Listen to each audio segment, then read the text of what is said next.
సాధించావా ఈ దేశం ఎటుపోతుందో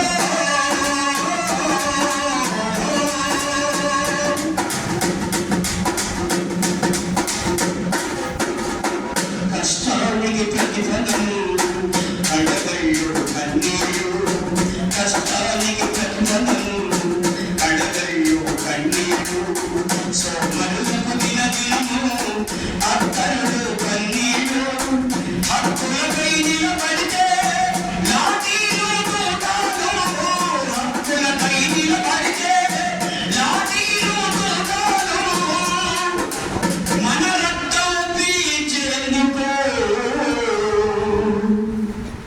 ఉన్నోళ్ళ తోటీలు ఈ దేశం ఎటుపోతుందో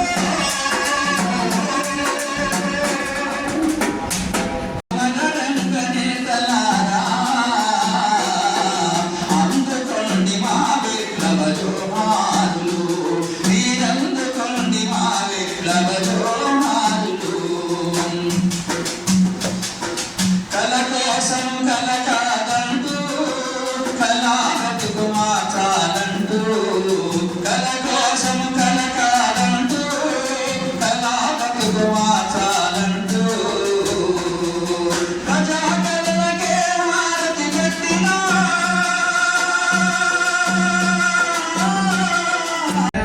విరామం కోరినవా వీరగాథలను పాడిన సదమాగమోగినవా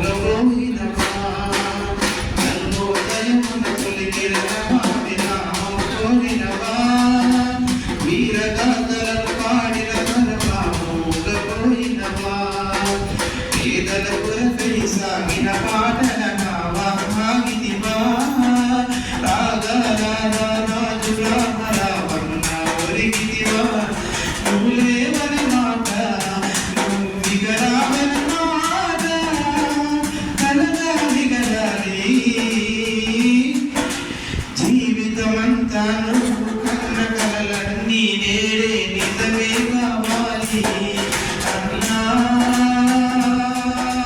రామన్న మా పాటల పెద్దన్న రామా రామన్న మా కోసం మళ్ళీ ఒక్కసారి ఓపున్న కథను చెప్పన్నా మానపల్లెలో మట్టి వాసనల మధ్య పెరిగిన మానవత్వమా కష్టజీవుల శమన చుక్కలు అడిసి పెరిగిన మానవత్వమా బడా కూర్చువ వ్యాపార వర్గాల పుల్లగొట్టిన నయా వల్లగాడు రాజకీయ మిటారి రంభా పరిశ్యంగం సరస సల్లాపాల సానిపంపా ఓ కృషి కింగులు కత్తిపోట్లు పదవి ప్రలోభాల వందికానం మూర్ఖ పశువులు కొల్లాడు మురికి ఉంటాం వాడు రాజక్రిముల పుట్ట పాచి పెంటాం ఔరా భూత ప్రేత దయ్యాలవాడం రక్కసుల పాలమెంటరి రాసక్రీడా అరుణోదయ రామారావు 6వ స్మారక సభను నిజామాబాద్ నగరంలో ఎన్ఆర్ భవన్లో జిల్లా ముఖ్య అధికారులు నిర్వహిస్తూ ఉన్నారు. ఈ సందర్భంగా రామారావు యొక్క గత జ్ఞాపకాలను గుర్తు చేసుకొని ప్రజా కళాకారులుగా ఈ సమాజ మార్పు కోసం ఏ విధంగా ముందుకు సాగాలని చెప్పి ప్రతిన పొందుతూ ఉన్నాం. ఎందుకంటే రామారావు అన్న 1973లో మార్చి 23 తారీఖు నాడు తన ప్రజాకళా జీవితాన్ని ప్రస్థానాన్ని ప్రారంభించాడు. ఆ రోజు ఓ పల్లెటూరి కూలి రైతా నీ పిల్ల జల్లా సల్లంగున్నారా నీ పిల్ల జల్లా సల్లంగున్నారా అనే పాటతోని తను ప్రారంభించింది.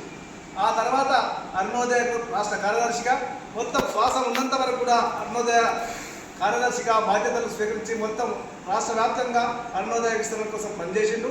ఇవాళ ప్రధానంగా ఫాసిస్టు పరిపాలన దేశంలో జరుగుతూ ఉంది. కషాయీకరణ పేరుతో ఇవాళ ప్రజా కళాకారులను చంపుతా ఉన్నారు, బెదిరిస్తూ ఉన్నారు. భిన్నాభిప్రాయాలను కూడా సహించలేనటువంటి దుర్మార్గమైన స్థితి ఇవాళ మన దేశంలో ఉంది. ఇవాళ నరేంద్ర మోడీ పరిపాలన ఆ విధంగా కొనసాగుతుంది.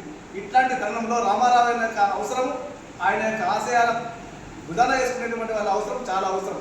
కాబట్టి ప్రజా కళాకారులు అంటే ప్రజల కోసమే పనిచేయాలి, అంతేకాని కాసుల కోసం కాదు. ఇలా ప్రజా కళారూపాలని ఒక సరుకుగా మార్చి, డబ్బుగా మార్చి ప్రయత్నం చేస్తూ ఉన్నారు. కాబట్టి ప్రజల పక్షాన ఉండవలసినటువంటి ప్రజా కళాకారులు ఈ దేశంలో, ఈ సమాజంలో మార్పు రావాలి. అదేవిధంగా ప్రజా వ్యతిరేక నరేంద్ర మోడీ గారి ఇక్కడ రాష్ట్ర ప్రభుత్వం యొక్క విధానాలకు వ్యతిరేకంగా తన పాట, మాట, ఆటను వినిపించినప్పుడే అది అరుణోదయ రామారావుకు నిజమైన నివాళవుతుందని చెప్పి ఈ సందర్భంగా యాద్ చేస్తూ ఉన్నాం. అందుకోసమే పాట నేర్పిన అన్నకు సలాం, ఆట నేర్పిన అన్నకు సలాం, డప్పు నేర్పిన అన్నకు సలాం, దర్బులాడిన అన్నకు సలాం, అర్ధరాత్రిరైనా కూడా నాట్యమాడిన అన్నకు సలాం, అన్నకు సలాము, రామన్నకు సలాము, అన్నకు సలాము, రామన్నకు సలాము, రామన్నకు సలాము, ఎర్రజెండకి సలాము. జోహార్ రామారావు అన్న. జోహార్.